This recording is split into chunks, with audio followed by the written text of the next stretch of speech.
मंगल मैत्री स्टूडेंट्स, आज हम आरोह पुस्तक में संकलित गलता लोहा पाठ पढ़ेंगे।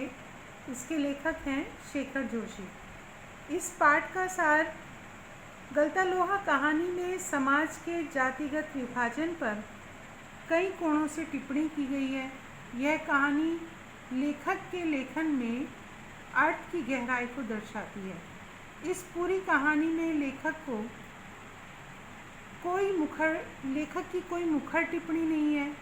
इसमें एक मेधावी किंतु निर्धन ब्राह्मण युवक मोहन विषम परिस्थितियों के चलते उस मनोदशा तक पहुंचता है जहां उसके लिए जातीय अभिमान बेमानी हो जाता है।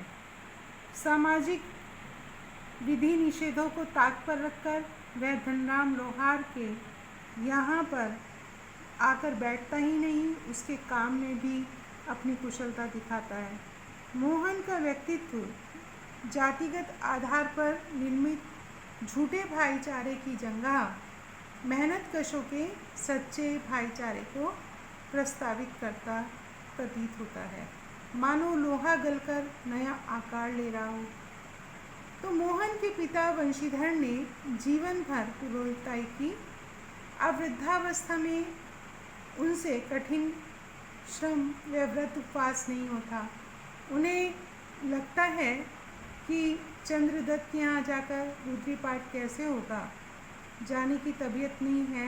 मोहन उनका आशय समझ गया, लेकिन अपने पिता की तरह से वह अनुष्ठान में इतना निपुण नहीं है। पिता का भार हल्का करने के लिए वह खेतों की ओर चल देता है, लेकिन हंसुए की धार कुंद हो चुकी थी, इसलिए वह अपने दोस्त धनराम के यहाँ चला जाता है। धनराम लोहार की दुकान पर धार लगाने का काम करता है और बचपन में वो मोहन के साथ ही पढ़ता था, लेकिन अब वो बहुत ही पढ़ने में कमज़ोर था। उसे 13 का पहाड़ा भी याद नहीं होता था और उसके मास्टर उसको कहते थे कि तेरे दिमाग में तो लोहा भरा है रे, विद्या का ताप कहाँ से लगेगा इसमें।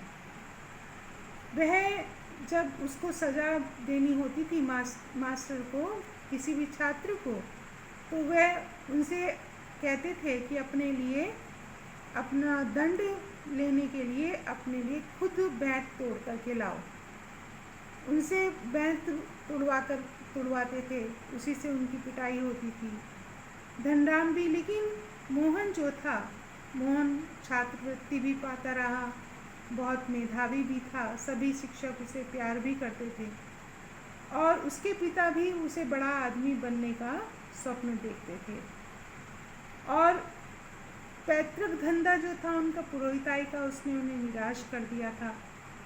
कभी भी परिवार का पूरा पेट नहीं भर पाते थे, तो वो चाहते थे कि गांव से 4 मील दूर जब मोहन स्कूल जाता था तो वहाँ पर कई बार बीच में नदी में पानी कम था, तब मोहन घसियारों के साथ नदी पार कर घर आ रहा था।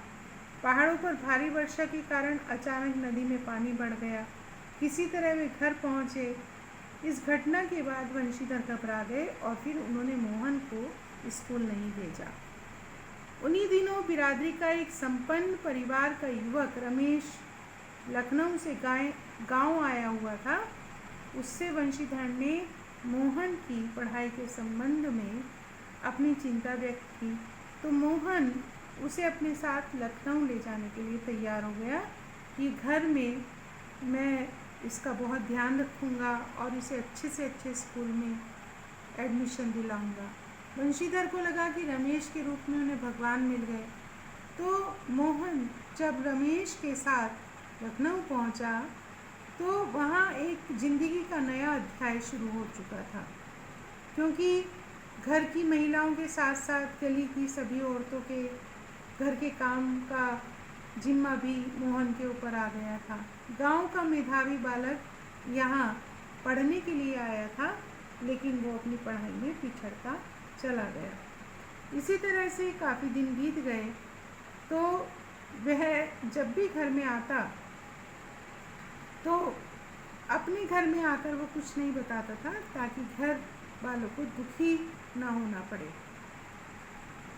अब मोहन गांव में ही रहने लगा और उसे गांव में ही रहने पर एक दिन वो अपने पिता के काम में ही हाथ बटाना चाहता था।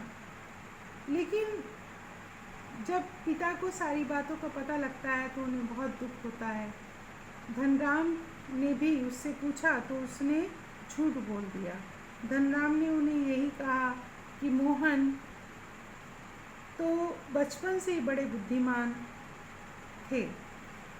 इस तरह से ये जो पाठ है, बाद में मोहन ब्राह्मण टोले के लोगों को बैठने के लिए कहना भी उनकी मर्यादा के विरुद्ध समझा जाता था कि जो ऊंची जाति के लोग हैं वो नीची जाति वालों के साथ मेल मिलाप नहीं बढ़ाते थे, उनके साथ उठते बैठते नहीं थे। लेकिन वो धनराम की दुकान पर आकर बैठता है और उसकी धनराम अपने काम में लगा रहा और लोहे की मोटी छड़ को भट्टी में गलाकर गोला बना रहा था। लेकिन वह छड़ निहाई पर ठीक से फंस नहीं पा रही थी, अतः वो जो था लोहा ठीक ढंग से मुड़ नहीं पा रहा था। मोहन कुछ देर उसे देखता रहा, फिर उसने उसके हाथ से पकड़ लेकर लोहे को स्थिर कर लिया और नपी तुली छड़ को पीटते पीटते लोहे का रूप दे डाला।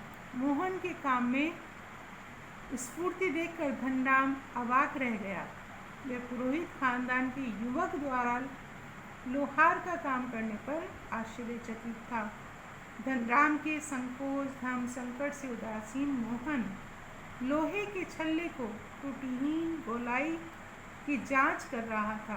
उसकी आंखों में एक सर्जक की चमक थी, जैसे कोई सर्जन जब कोई सर्जरी करता है या कोई ऑपरेशन करता है और जब वो सफल हो जाता है तो उसकी आंखों में जैसी चमक उस समय आती है, वैसी ही चमक उस समय मोहन की आंखों में भी थी।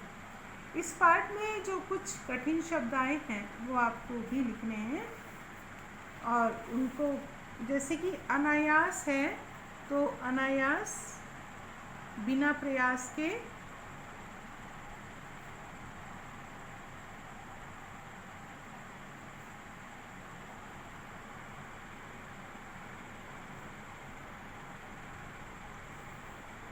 अनुगूंज प्रतिध्वनि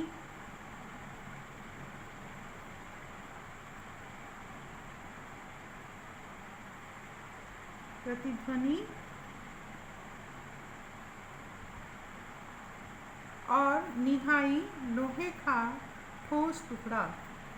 निहाई कहते हैं लोहे का ठोस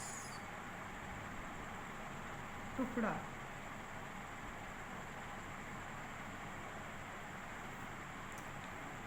भूते वश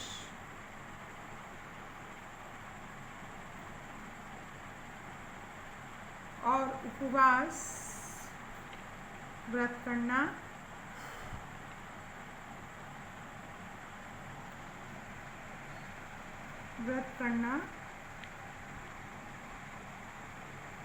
भूखे रहना, निश्वास गहरी श्वास, निश्वास गहरी सांस।